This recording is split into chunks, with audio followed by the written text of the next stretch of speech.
Israel has once again pledged its friendship to India and found a friend in New Delhi amid the global condemnation of the war in Gaza. Israel is now promoting Indian beaches and tourism amidst a diplomatic row with tiny Indian Ocean nation Maldives. So why are Israel and Maldives at loggerheads, and why Maldives, which earlier insulted Indian Prime Minister Modi, has now insulted Israel?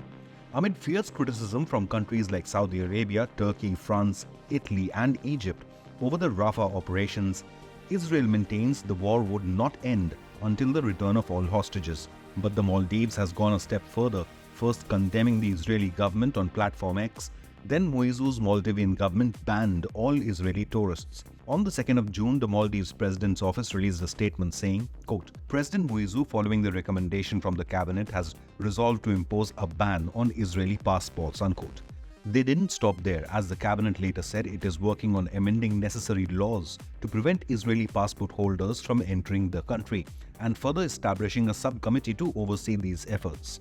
This is not the first time the Maldives government or its officials have insulted an entire country on a public platform. In January this year, Maldivian ministers crossed the red line by offending a country where the majority of its tourists belong from. 3 Maldivian ministers personally criticized Indian Prime Minister Modi after he visited Indian islands of Lakshadweep.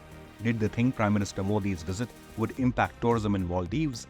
Whatever be their insecurity, their abuse brought bilateral relationship to its knees. Now the Maldives has gone ahead to repeat its past mistakes with Israel. In a befitting response, Israel advised its citizens to avoid traveling to the island nation and recommended that those already in the country consider leaving. Instead, Israel has asked citizens to ditch the Maldives and head to Indian beaches. Israel Embassy's social media pages are filled with picturesque locations of India. It aims to promote the beaches of Lakshadweep, Andaman and Nicobar Islands, Kerala and Goa. The Embassy of Israel tweeted, and I quote, Since the Maldives is no longer welcoming Israelis, there are some beautiful and amazing Indian beaches where Israeli tourists are warmly welcomed and treated with utmost hospitality, unquote. Mentioning Lakshadweep in the tweets, the Israeli government has hit the Soars spot for Maldives. Lakshadweep is touted by netizens as an alternate Maldives.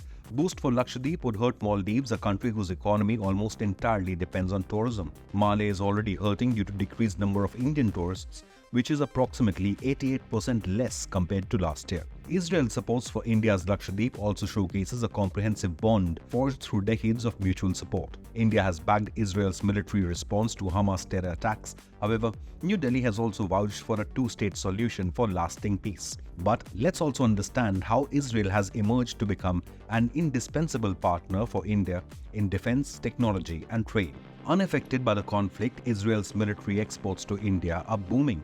Israel has been among the top 5 defense exporters to India over the past decade. According to data from the SIPRI Arms Transfer Database compiled by Observer Research Foundation, India's purchases of weapons from Israel have risen steeply, helping New Delhi maintain deterrence against dual threats from Pakistan and China. Half of India's air defense systems are of Israeli heritage. The majority of Indian ships carry Israeli radars. Other weaponry purchased from Israel, including missiles like Python, BB-RAM, Sky Striker loitering munition, and Griffin-guided bombs, Heron and Herob drones, and Barak SAM systems. Israel has bolstered India's defense technology as well. Israel Aerospace Industries and India's Defense Research and Development Organization, or DRDO, jointly developed the Barak 8 air and missile defense system.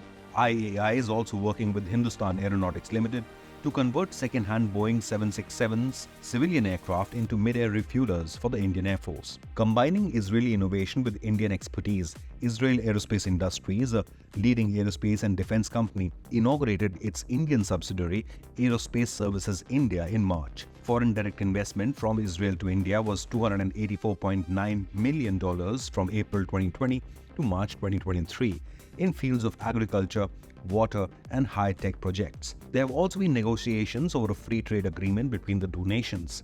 In a historic $1.2 billion deal, Indian business conglomerate Adani acquired a strategic Haifa port in Israel, a major trade hub on the Mediterranean. Remember, the Haifa port is a significant part of the IMEC, or India Middle East Europe Economic Corridor, a geopolitical economic green project for India, connecting South Asia to Europe via the Middle East. Coming back to Maldives, it seems that the country wishes to mend its ways and rebuild its ruined ties with India. Last week, Mohammed Saeed, Maldivian Minister for Economic Development and Trade, said that India had initiated efforts to create an FTA with the Maldives. However, India rejected this claim, clarifying on the 29th of May that India had not made any FTA proposal, but it would consider it if Maldives requested it. It seems highly unlikely that India will continue to appease its abusive neighbor, which has turned into a puppet of China. Leave a comment, hit the like button, and remember to subscribe to Inconnect News.